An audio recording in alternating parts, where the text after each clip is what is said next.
This week's conclusion to the fight was extremely satisfying and impactful. There are a lot of lessons to be learned for each of the characters, especially Ida, and it's all thanks to Stain. I haven't seen a villain quite like him in a while. He's someone that sees a genuine problem in society, like heroes that care more about their cult of personality and their popularity, right? More than doing the right thing because it's the right thing to do.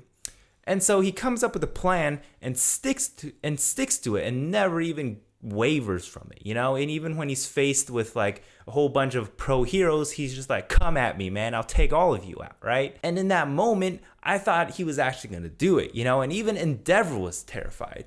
Now, speaking of Endeavor, we get to see more of him in action this episode, and we understand why he's the top 2 hero. He handles the no moves with ease. I was like, oh, you can regenerate? Well, regenerate this, right? And he just burns his face, right? And flying enemies, like he's able to like melt the walls to make footholds for himself and turns it into like a lance and just fires it off, right? So he's a really capable hero, He's good at what he does. Now, you can question his motives, and that's a legitimate thing to do, right? It's like, why is he doing this?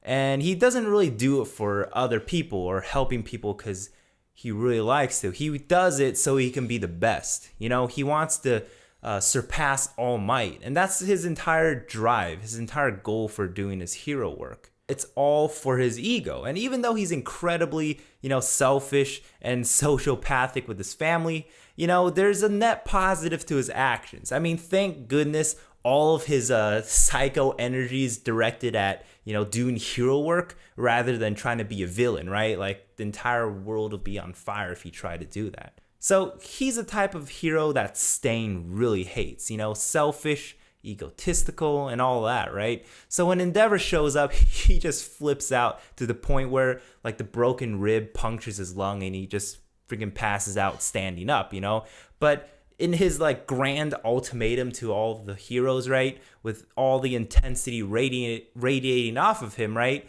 it's just everyone was just floored. He didn't even have to use his quirk to freeze anyone. He was just that badass and impactful in that moment. But why this fight was so impactful was the lessons that they learned, This is like a really big turning point in all 3 of these characters' lives, I feel like at the end of the fight, these 3 are closer than ever. It's kind of like soldiers going through like war and bonding because of that. Their bond is even stronger because they've gone through hardships together and faced death, right?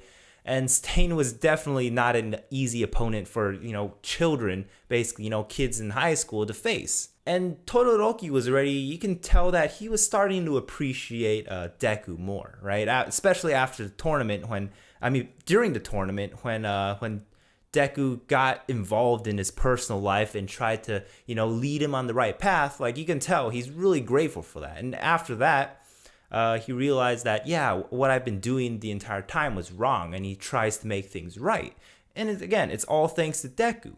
But during this fight, Todoroki learned another issue, right? And that is he relies too much on his quirk. And Stain points that out, right? And almost kills him because he gets too close. Like the katana's like right there, right? There's really nothing he could do because Todoroki's not a close combat kind of fighter, right? He uses fire at a distance and ice as well. So he was basically shit out of luck, right? But good thing Ida came to his senses, right? Got his ability to move back and blocked it just in time. He's basically a sitting duck when it comes to like close quarter battle, right? But someone like Stain, who has a really weak and strategic quirk, is able to get the best of all 3 of them. I mean, his quirk, he needs to get like right up close to his enemies and taste their blood, right? That's not something you can just launch out and have an effect on your enemies immediately. He has to be strategic and plan his moves. So he's trained up his physical abilities and he's able to, again, get the best of all 3 of them. I mean, it took all of their strength to actually defeat him, right? So he's proof that someone with a weaker quirk is able to still be combat effective. But yeah, man, Stain is quite the character. I can't think of any character in recent memory that leaves such a big impact on both the viewers and the characters in the story, right? I feel like I can make an entire video just about him and how badass he is, you know? And he goes as far as to save Deku from Nomu, you know? That was just like out of nowhere. Like he just cuts himself free because, you know, he has knives all over him, right?